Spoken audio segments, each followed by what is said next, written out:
Hello students, I'm again back with part 2 of chapter number 8, The Arrival of the Mughals. Students, I hope you'll have seen part 1 of this chapter. If not, do watch it because in part 1 we have completed the discussion about Babur. बेटा बाबर को हम part 1 में discuss कर चुके हैं. Part 2 को हम start करेंगे हुमायूं से. तो बेटा जो हुमायूं थे उन्होंने इंडिया में रूल करना स्टार्ट किया 1530 में और कब तक रूल करते रहे 1540 तक. 1530 में रूल करना स्टार्ट किया, 1540 तक करते रहे. फिर कुछ अनसर्टेन सिचुएशंस बनी जिनके कारण हुमायूं को इंडिया छोड़ना पड़ा. वो वापस से आए. कब आए? 1555 में. 15 साल बाहर रहे, फिर वो वापस आए 1555 में और फिर उन्होंने 1 साल और रूल किया. कब तक? 1556 तक.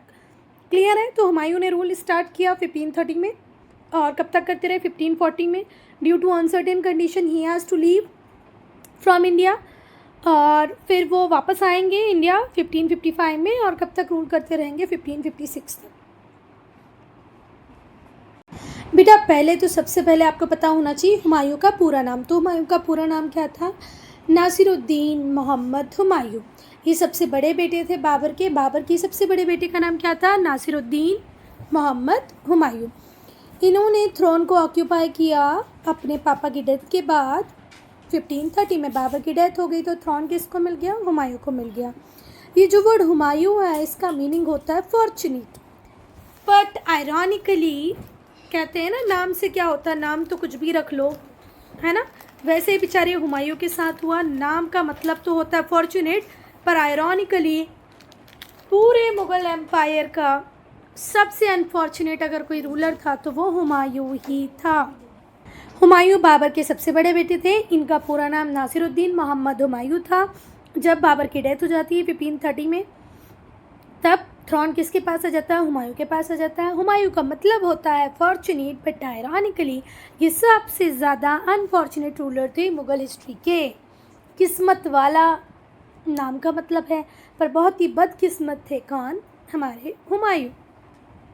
और आपको हुमायूं के रिगार्ड्स में सबसे ज़्यादा इन्फॉर्मेशन किस बुक से मिलती है? तो वो मिलती है हुमायूं नामा से. हुमायूं नामा बायोग्राफी है, ऑटोबायोग्राफी नहीं है बेटा. हुमायूं ने खुद नहीं लिखी, जबकि कि इसको लिखा है हुमायूं की बहन गुलबदन बेगम ने. हुमायूं नामा किसकी ऑटोबायोग्राफी है? हुमायूं की ऑटोबायोग्राफी है? बिल्कुल नहीं है. सिर्फ क्या है? बायोग्राफी है. क्यों? क्योंकि हुमायूं ने खुद इसे नहीं लिखा है. इसे लिखने वाली कौन है? गुलबदन बेगम. तो ध्यान रखना, ऑटोबायोग्राफी नहीं है, बायोग्राफी है. ठीक है, चलो. हुमायूं के पास उतनी क्वालिटीज़ नहीं थी बेटा जितनी इनके पापा बाबर के पास थी. डिटर्मिनेशन कम था, फार साइटेडनेस कम थी, दूरदर्शी नहीं थे, बहुत ज़्यादा डिटर्मिन नहीं थे. ठीक है, तो हर व्यक्ति एक जैसा नहीं होता. हुमायूं के साथ भी वही प्रॉब्लम थी कि हुमायूं का बेटा भी हुमायूं से ज़्यादा कैपेबल निकलेगा और हुमायूं के पापा तो थे ही हुमायूं से ज़्यादा कैपेबल. ठीक है, तो बेचारे हुमायूं क्या ही करते. हर व्यक्ति नहीं होता है उतना क्वालिटी वाला. हुमायूं में भी नहीं थी. चलो, कम डिटरमिन थे, दूरदर्शी भी नहीं थे, अपने पापा की तरह भी नहीं थे, पर बहुत काइंड हार्टेड थे, बहुत ज़्यादा काइंड हार्टेड थे. बाबर जब डेथ बेड पे थे, जब वो बोले ना अंतिम सांसें ले रहे थे, तो उन्होंने हुमायूं को एडवाइस किया कि अपने ब्रदर कामरान, हिंदाल, अस्करी को बिल्कुल अच्छे से तुम ट्रीट करना, जेनरस तरीके से ट्रीट करना. अब उसने अपने प्रॉमिस को निभाया और जितनी भी टेरिटरीज थी मुग़ल एम्पायर के अंदर उसको अपने सारे भाइयों में बांट दिया. But all of them wanted the throne of Delhi for themselves. पर सारे के सारे भाई प्रॉपर्टी डिस्ट्रीब्यूशन से खुश तो नहीं थे, क्योंकि उन सबको क्या चाहिए था? दिल्ली का ताज. When he ascended the throne, जब उसने ताज लिया तो बहुत डिफ़िकल्टीज़ उसको फेस करनी पड़ी. तभी तो हम बोल रहे हैं कि हुमायूं, जिसका मीनिंग फॉर्चुनेट होता है, पर हुमायूं बहुत अनफॉर्चुनेट रहे, क्योंकि पहला रिबेलियन तो उन्होंने अपने भाइयों के साइड से ही देखा. पापा के कहने के बाद उन्होंने उसी तरीके से काम किया, भाइयों के बीच में प्रॉपर्टी डिवाइड कर दी. But every brother want the throne of Delhi, और इस वजह से बहुत रिबेलियन फेस किया. किसने डिफ़िकल्टीज़ फेस की? हुमायूं ने. बाबर ने एक बहुत बड़े से एम्पायर को अक्वायर तो कर लिया था पर कंसोलिडेट करने का टाइम उसको नहीं मिल पाया था, क्योंकि हमने लास्ट पार्ट में देखा कि बेचारे बाबर भी सिर्फ कितने 4 साल ही रूल कर पाए, तो कंसोलिडेट वो कर ही नहीं पाए थे। बहादुर शाह जो रूलर थे गुजरात के, वो अपने कंट्रोल को दिल्ली तक पहुंचाना चाहते थे। Bahadur Shah the ruler of Gujarat wanted to extend his control over Delhi. तो गुजरात वाले सोच रहे हैं दिल्ली को हम कंट्रोल करने लग जाएं। फिर Afghan under the rule of शेर खां, शेर खां जो थे वो भी पूरी तरीके से अपने आप को प्रिपेयर कर रहे थे, वेल आर्मी बना रहे थे so that they can have a control on Delhi. तो जो अफ़गान थे अंडर द रूल ऑफ शेर खां, वो भी अपने आप को इस तरीके से तैयार कर रहे थे कि हुमायूं के साथ लड़ाई करके दिल्ली को अक्वायर कर लें। राजपूत रूलर भी बहुत ज़्यादा हॉस्टाइल थे टुवर्ड्स हुमायूं। राजपूत रूलर तो बाबर को भी भगाना चाहते थे, है ना, उन्होंने पूरी कोशिश की, राणा सांगा वगैरह ने, वो कर नहीं पाए, बात अलग थी। पर अब राजपूत रूलर भी चाहते हैं कि हुमायूं को हटा दिया जाए। और बेटा खुद इसके घर में, खुद इसकी कैपिटल में इनके जो भाई थे कामरान, हिंदल, अस्कारी, ये लोग भी सेटिस्फाइड नहीं थे, बहुत ज़्यादा डिससेटिस्फाइड थे, क्योंकि इन सबको दिल्ली का थ्रोन चाहिए था। तो चारों तरफ से, एक तरफ राजपूत हैं, दूसरी तरफ अफ़गान रूलर्स हैं, तीसरी तरफ खुद भाई लोग हैं, गुजरात के रूलर हैं, मतलब चारों तरफ से परेशानियां झेल रहे थे कौन? हुमायूं। ये तीनों भाई कामरान, हिंदल, अस्कारी, ये चाहते थे कि हुमायूं को पावर से हटा दिया जाए और थ्रोन हमें मिल जाए। अब तीनों ही कोशिश कर रहे थे थ्रोन मेरे पास हो, मेरे पास हो और मेरे पास हो। तो तीनों की कोशिश थी कि हुमायूं वहाँ से हट जाए। अब हम पढ़ेंगे बेटा हुमायूंस बैटल, कि भाई हुमायूं ने कौन कौन से बैटल लड़े। तो सबसे पहला रिवोल्ट तो जो फेस किया हुमायूं ने, वो अपने भाई की साइड से ही फेस किया, जिसका नाम था कामरान। बाद में बिहार में, जौनपुर में, बुंदेलखंड में भी रिवोल्ट होने लगे, छोटे छोटे विद्रोह होने लगे। वो बेचारे खुद गए, हुमायूं खुद जाते हैं इन रिवोल्ट को सप्रेस करने के लिए, पर वो कम्प्लीटली इन रिवोल्ट को सप्रेस कर पाते, ख़त्म कर पाते बिहार से, जौनपुर से, बुंदेलखंड से। उसके पहले ही इन्हें खबर मिल गई कि भैया बहादुर शाह जो गुजरात के थे वो दिल्ली कैप्चर करने के लिए निकल गए हैं, तो इन्हें वापस दिल्ली आना पड़ा। मतलब पूरी तरह वो बिहार, जौनपुर, बुंदेलखंड के जो रिवोल्ट थे उन्हें सप्रेस नहीं कर पाए थे, इसके पहले ही उन्हें दिल्ली वापस आना पड़ा। But before these were suppressed completely, ये सप्रेस हो पाते कम्प्लीटली, इसके पहले ही वो रिटर्न आ गए कहाँ? दिल्ली। बिकॉज बहादुर शाह ऑफ गुजरात, क्योंकि जो बहादुर शाह थे गुजरात के वो रास्ते में ही थे, वो किसको कैप्चर करने आ रहे थे? दिल्ली को। हुमायूं ने इन्हें मंदसौर में हरा दिया। Humayun defeated him in Mandsaur. फिर इन्होंने क्या किया? हुमायूं ने मंदसौर में बहादुर शाह को हराने के बाद अपने भाई अस्कारी को गवर्नर बना के भेज दिया गुजरात का। पर बहादुर शाह भी पूरी तरीके से रेडी थे, एक बार हार गए तो क्या हुआ, उन्होंने जल्दी ही रिकवर कर लिया गुजरात को। किससे? अस्कारी से। मीन टाइम में जो अफ़गान थे अंडर शेर शाह, उन्होंने बंगाल को कैप्चर कर लिया। यही होता है जब आप चारों फ्रंट पे लड़ते हो, एक फ्रंट संभालते हो, दूसरा फ्रंट आपके हाथों से निकल जाता है। तो जो अफ़गान्स थे अंडर द लीडरशिप ऑफ शेर खां, उन्होंने बंगाल को कैप्चर कर लिया। अब आप इसकी परेशानियों का अंदाज़ा लगाओ। अस्कारी के हाथों से गुजरात चला गया है, इसी टाइम में जो अफ़गान थे अंडर द लीडरशिप ऑफ शेर खां, उन्होंने बंगाल को कैप्चर कर लिया। हुमायूं भागा गया बंगाल और उसने फोर्ट ऑफ गौर को कैप्चर कर लिया, ईज़िली बंगाल में एंटर कर गया। पर मीनवाइल, मतलब एक तरफ वो बंगाल में सब कुछ ठीक करने में लगा हुआ है, उसी बीच वो देख रहा है कि उसके भाइयों ने कॉन्स्पिरेंसी करना चालू कर दी है। आगरा में षड्यंत्र रचा जा रहा है कि भाई हुमायूं को ओवरथ्रो करना है। कंस्पायर करने का मतलब होता है षड्यंत्र रचना। तो हुमायूं ने सुना कि भाई उसके भाई लोग जो हैं वो आगरा में उसको ओवरथ्रो करने का सोच रहे हैं, मतलब पावर अपने हाथों में लेने का सोच रहे हैं। अब ये सुन के क्या हुमायूं बंगाल में रह सकते थे? बिल्कुल नहीं। उन्होंने अपनी आर्मी को ऑर्डर किया कि चलो हमें आगरा वापस चलना है। शेर खान ने इस बात का एडवांटेज लिया, सिचुएशन का एडवांटेज लिया और अटैक करना स्टार्ट कर दिया। किस पर? इस रिट्रीटिंग आर्मी पे, जो वापस आर्मी जा रही थी, इस पर अटैक करना चालू किया। किसने? शेर शाह ने। कहाँ पर अटैक किया? चौसा में, और हुमायूं को हरा दिया। तो देखा शेर खान ने कैसे फ़ायदा उठाया इस सारी सिचुएशन को कि भाई ये आर्मी रिट्रीट करी, वापस जा रही। उसने हुमायूं पे अटैक किया चौसा में और उसे हरा दिया। ये जो फायर्स बैटल था जो हुआ 1539 में, यहाँ से हुमायूं भागा भैया अपनी जान बचाकर। मतलब ये बैटल इतना फायर्स था, बहुत ज़्यादा लॉस हुआ हुमायूं का। हुमायूं अपनी जान बचाने के लिए बेटा एक ऐसी नदी में कूद गया जिसमें ऑलरेडी बाढ़ आई हुई थी। To save his life Humayun jumped into a flooded river, एक फ्लडेड रिवर में वो कूद गया अपनी जान बचाने के लिए। अ वाटर कैरियर, जिसे हम भिश्ती कहते हैं, भिश्ती लोगों का काम ही होता है ना पानी ढोने का, पानी ले जाने का, निकालने का। तो एक भिश्ती जो था बाय लक वो हुमायूं को मिल गया। उसने हुमायूं को सेव किया फ्रॉम ड्राउनिंग। ड्राउनिंग का मतलब होता है डूबना, डूबने से बचाने वाला था एक आदमी जो भिश्ती होते हैं ना वो लोग, उन्होंने बचाया बेचारे को। And carried him to a safe place. उस भिश्ती ने सिर्फ ना ही उसे बचाया बल्कि उसे सेफ प्लेस पर भी पहुंचा दिया। एक इंटरेस्टिंग फैक्ट है या इंटरेस्टिंग टेल है हुमायूं के रिगार्ड में कि जिस भिश्ती ने, जिस वाटर कैरियर ने उन्हें बचाया था ना, उसको हुमायूं प्रॉमिस करते हैं कि जब वो थ्रोन को रीऑक्यूपाई कर लेंगे, वापस से ले लेंगे, तो उस वाटर कैरियर को एक दिन का राजा बना देंगे। It is said that Humayun kept his promise. और ऐसा भी कहा जाता है कि हुमायूं जब दोबारा राजा बने तो उन्होंने अपने प्रॉमिस को पूरा किया।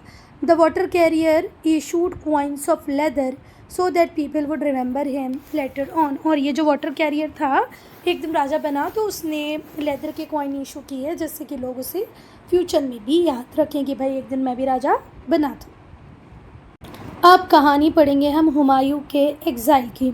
हुमायूं जैसे तैसे मैनेज करके आगरा तो पहुंच जाते हैं, वहाँ पर आर्मी को भी रेस करते हैं, फिर डिसाइड करते हैं कि चलो अब मैं शेर खां से लड़ूंगा। दोनों की फोर्सेस मिलती हैं, बैटल ऑफ कन्नौज होता है।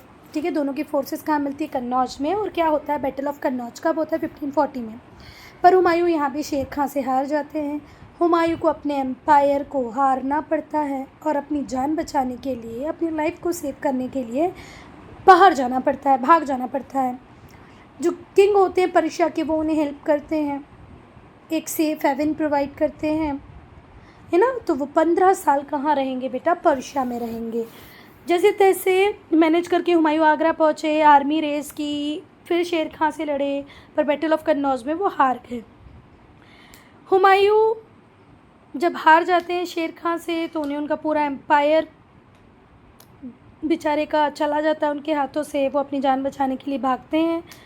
जो किंग रहते हैं पर्शिया के वो उनकी हेल्प करते हैं और 15 साल हुमायूं एग्ज़ाइल में रहते हैं। कहाँ पर? पर्शिया में।